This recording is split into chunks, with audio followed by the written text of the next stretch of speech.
Hey guys, Derek here from Pacific Coast Auto, and I'm still trying to work on the camera angles here in the new vehicle, and so trying something a little bit new, a little bit of a higher mount than is normal for these question casts, but the camera feels like it's right in my face, so it feels like I'm in high school and the teacher is looking over my shoulder to make sure that I'm doing the test right, so it's kind of a weird feeling. I'm on a shorter drive home than I normally am because I'm at a different port today. Today's port is only for dealer cars, and today, excuse me, today we looked at a 147 Q4, which is kind of like a Lancia Delta, but it's an Alfa Romeo that's not as beautiful. Did look at a Lancia Delta Evo 1, Porsche 993, BMW E36 M3, a 3-liter, not the 3.2 liter, and one more, Renault Alpine A110. So kind of an interesting group of cars. Those ones are all going to Europe, to a dealer over there. 5 cars in one day is quite a lot, and so I'm a little bit pooped out right now. But the weather's nice. It's not too late. It's only 3:50 in the afternoon. And so this won't be a nighttime cast like the last one was.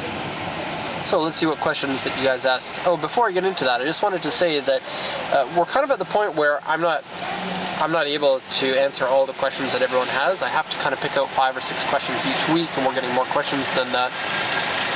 And so I do have to pick the questions. That might make some people feel a little bit like they're being ignored if they ask a question that I don't get to it, because I listen to a lot of podcasts and I always send in questions, but nobody ever answers my questions, and so my feeling for that is that maybe I'm asking stupid questions, but I don't think I am. If that's the feeling that you're getting, it's not because you're asking stupid questions, it's just because we might not necessarily have enough time, and for some of the questions I think about what my answer is going to be, and if I don't think that the answer is going to be a very good answer, or if I think it makes me look stupid, or I don't know enough about the topic, then I can't answer it. So in some cases, particularly people who are asking, can I import a car into my country? If it's a country that I've never sent a car to before, I don't know. I don't have the information on what the import regulations are. To be honest, it's not really the exporter's job in order to find out what the import regulations are, because our job is just to export the cars. And to do that, we can do that for pretty much every country without problem.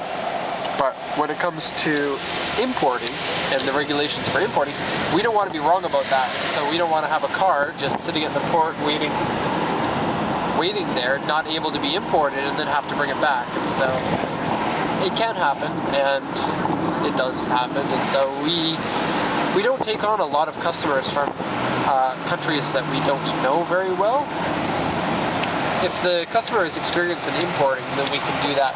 If the customer isn't experienced, then we kind of shy away from that because we don't want to get into any trouble. But anyway, that was going on a little bit of a tangent. Right about to get on the highway here. I will say that the new camera placement makes viewing the rear view mirror a little bit challenging. I just have to duck down like this to see it, which is a little bit weird, but oh well. Alright, so here we go.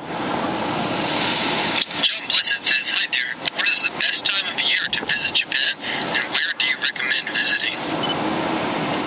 Japan can be really hot in the summer if you're not used to tropical locations, because it's really humid here. And speaking of humidity, bright light. Oh my gosh, okay, pardon me for a sec. I gotta merge here and then put on my sunglasses because I can't see anything. Sunglasses, where did I put you? Oh, there. Wow. Holy moly. Okay, excuse me, the best time to visit Japan is when it's not really hot. And I highly recommend about this time, somewhere between the middle of October until the end of November is a really nice time because it's not too hot, it's still fairly mild, it's not super cold yet, and there aren't as many tourists here during that time. And if you've ever come to Japan, or if you've ever lived here in Japan and gone to the tourist destinations, then you'll know that that's the tourist places fill up pretty crazy, and some people aren't used to that amount of people. And so my friend James is here with a couple of friends, and he said that one of his friends is starting to feel a little bit anxious and wanting to go home just because of the sheer amount of population that's here. And so there is that to keep in mind. But no, October, November, I think is nice. If you can come here during the spring, it's kind of the same thing, but you get to see the cherry blossoms. And if you're into it, you can drink alcohol in the park, which is really cool, because most countries won't let you do that, or at least in Canada and the US, they won't let you do that. And so if you like drinking alcohol in the park, you can do that. Actually, kind of a funny side note, every year the elementary schools will put on a festival called a Matsuri. And so you go to the elementary school and you do Matsuri things. And the Matsuri things are drinking alcohol and eating food, basically, and then dancing a weird dance and dressing up as in a kimono. And so it's a really weird feeling to drink a beer at your child's elementary school, because that's certainly not something that you'd be able to do back home. And places that you should go, I don't know. I don't want to recommend anywhere, and then people say, "Wow, that was stupid." There are a couple places that I'd like to go. I really want to see the onsen monkeys up north a little bit. There's this place where there's a natural hot spring, and the monkeys give each other baths, and it's a popular tourist location. I haven't been there yet, but it sounds pretty awesome. What else? If you're into cars, there's a lot of car things to do. You can pretty much stop by any racetrack on any day of the week, and then there will be something to do there. If there is an event, you might have to pay for something to get in. But many of the days there's no event, you can go in, you can hang out with all of the people that are racing their cars, meet people. It's a pretty good time. Check the calendars for the racetracks, see what events are on during the time that you're here. There's probably going to be something cool. If you want to go to Daikoku Futo or any of the other parking areas, you need a car to do that. I highly recommend renting a car when you're here, just so you can try driving here in Japan, because there are a lot of places you can only get to by car. And it's also kind of cool to rent a car and just explore the places that you can't get to very easily by bus or train. And so I recommend that. Question 2. Quesiton says, I really appreciate the video on how you started your small business. I have a question. You may mention that you can claim your business taxes on your personal taxes. Do you know where I can get some information on this? What I was referring to in that case is a business that is not making enough money to be required to register as an incorporation. And I don't know what the cutoff is, but I think that it's something like $10,000 per year. I don't know, because that's not my company. As long as we've been in business, we've been in a real incorporated company, because in order to get a license to sell used goods, you have to be. But if you're doing some other types of business, like say you're an artist or something, and you're not making that much money, then you don't have to incorporate your business until you're making a certain amount of money. And I don't know exactly where you can find all of the information out about this. Certainly online there should be something. But then you can claim basically if you're not an incorporated business, I was supposed to turn there, nuts. This is a problem with talking in the video as well. I'm trying to be driving. I wonder where I'm going now. That's strange. So if you're not, if it's not registered as a business, then all of the money that you make still has to be claimed, and it's claimed as personal income, and then so you can write off any of your personal expenses that have to do with your business. And so, like, you can write off your clothes if you can say that they're a uniform, for example. But there is a lot of gray area there, and if you do get audited, you're gonna have to watch out for that. And it looks like I have to get off the highway and then get back on the highway going in the other direction. So that small mistake there cost me about 480 yen or more, maybe 700 yen, I'm not sure. Okay, so I'm going to get off the highway and then get back on in the other direction. I've got time this afternoon because not a lot's going on at the moment. So I guess that's good. Weather's nice, answering questions. Oops. 97 White SI says, Derek, I got a random question. What's the deal with Japanese steering wheels getting so haggard, even on lower mileage cars? Here in the US, 25-year-old car steering wheels never look that bad. I'm just going to guess on this one because I don't know the actual answer, but I will say that most people in Japan park their cars outside. Like carports are very uncommon, and So because of the cars being parked outside, the sun damages the steering wheel because there's no tint on the front window. The sun comes in and then damages the top. The steering wheel of my car is actually damaged too because of that. But this person who asked the question might have been watching a lot of my videos, and in my videos we sell a lot of Skylines, and Skylines are known to have this problem. Some companies aren't as bad as others, and so I don't know which way I'm supposed to be going here. Make sure I don't go the wrong direction again. And so yeah, I don't necessarily think that it's a really big problem. I don't notice it that much, except for if it's a Nissan, because Nissans of that era are pretty bad. Mitsubishi is not too bad. A lot of the Mitsubishis that we buy actually have Momo steering wheels. They're pretty good. So, I hope that answered the question at least. FMOY15 says, what happened? Just a second. Just a Aventador right there. And you get to see one of the cool, stupid things with my car. The mirror gets stuck in sometimes.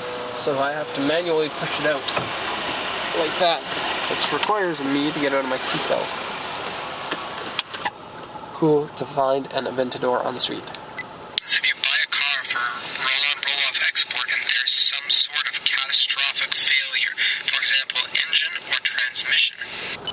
This is something that I really need to stress, and I don't think that it's something that a lot of people, or everybody is getting, and everyone who tries to buy a car really needs to get this. If you're from the US, you're buying a 25-year-old car, there's basically nothing that you can claim. No matter what's wrong with the car, there's nothing you can claim about it.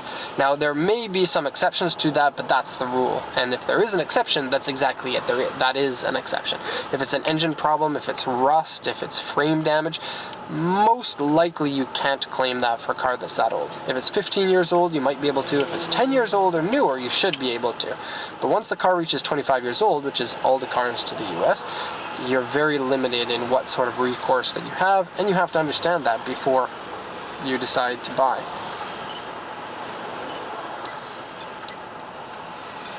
That was stupid. I just reset this. John Blizzard says, hi Derek, what is the best time of year to visit Japan? So, and where do you recommend visiting? what we're going to do is listen to the questions again. I really appreciate the video on how you started your small business. I have a question. You may mention that you can claim your business taxes on your personal taxes. Do you know where I can get some information on this? 97 White SI says, Derek, I got a random question. What's the deal with Japanese steering wheels getting so haggard? Even on lower mileage cars. Here in the US, 25-year-old car steering wheels never look that bad. FMOY15 says, what happens if you buy a car for roll-on, roll-off export and there's some sort of catastrophic failure? For example, engine or transmission? Okay, I'm going to continue finishing this question. That being said, the fact that you can't claim on the cars, you have to also understand that you're buying not from a dealer, you're buying from a wholesale market. And the wholesale markets have much lower prices to compensate for this sort of problem. And so the dealers, what they do is they'll buy, say, 50 vehicles per month, and 3 or 4 of them will have some problems. We'll make it so that they lose money on those cars, and they make money on all the other cars, and so overall they're making money. If you're just buying one car, there's a chance that you'll get one of those 2 or 3 cars that is in worse condition that you think that it is. And if that is not okay with you, you shouldn't be buying from the auctions. That being said, you are saving about $2,000 to $5,000, depending on the car, of course, by buying at auction instead of buying in dealers. And so if you take that, say, $3,000, there's a lot of repairs on a car that you can do for $3,000. There's a Ferrari over there that I don't know the name of it, and there's Elf Wiley, which is Austin Mini with a trunk. Really neat. It's funny, you go to downtown Yokohama and you find all these cool cars down here. Borden23 says, if I were to import a vehicle, where would I have to go to pick it up? I live in the Midwest USA. This is a good question for people who've never imported before. And I think it's a pretty simple question. If you live right in the middle of the USA, you don't have to come pick up your car. You just get the car shipped into you by some transport company. And the broker that manages that, there's a police check there, that's weird. The broker who manages the import into the USA can book the transport into you if you want. But of course, they're doing work for you, so they need to get some money from that, and so you pay some of their markup in order to access that service. And so if you want to book transport yourself, you can, and major transport companies can manage that fairly easily.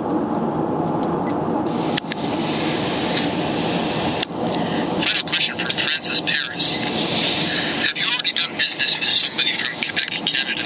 Since some rules have changed in 25 years, is it possible to import a car that is for track use only that aged less than 25 years? Quebec changed their rules like 8 or 9 years ago now, and so that's a long time ago that you could import newer cars. The rule for Quebec is not for importing, it's for registering, and this is a very key difference. And also part of the reason why people are confused in the US when they see a registered car that's illegal, they somehow think that that's legal. Especially a lot of people who are selling the cars, but they're kind of idiots. You know, people who are selling cars that are illegal and then claiming that just because they're registered, then they can sell them. Bad case scenario, and don't fall into that trap. That being said, Quebec, you can import the cars as long as they're 15 years old, because that's the federal rule into Canada. But Quebec says you can't register right-hand drive cars unless they are 25 years old. But you can register left-hand drive cars. And so if you want to buy, for example, an M3 or a Porsche 911 or an RS4 or a 7 Series or a V12 S-Class, you can import all those cars, no problem.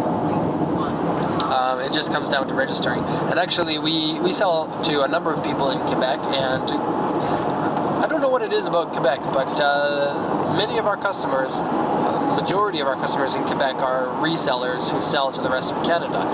And so they import left-hand drive or right-hand drive cars into Quebec and then sell them to other provinces in the country. So kind of interesting there. Anyway, that's the last question, and I want to say that no matter which video that you're watching, like if you're going back and watching old videos, we can still answer the questions that you post in that, because YouTube has a really nice way of capturing all of the recent comments and putting it in one system for me to look them over. And so no matter which video that you're watching, you can ask the question, and it's not like it's going to be forgotten about or past dated. And so please put your questions in the comments section. A couple of people were asking how to send the questions in. Pardon me, I'm congested. Yeah, just post them in the YouTube comment section. Eventually, I think that we're going to get like Twitter, so that people can hashtag their questions, and that makes it a little bit easier for our point of view. And you know, some people prefer Twitter over YouTube comments, which are a little bit strange. There's the Elf Riley, I think that's how you call it. It's right over there. Caught up to it. Haha. And yeah, so just post them in the comment section, and we will get to them. And if we don't get to them, I'm sorry, but we are trying, and we're trying to answer the most creative and interesting questions. And so if you think you have a creative or interesting question, please go ahead and post that in the comments section below. That's going to be it for this video, so thanks a lot for watching, and have a nice day.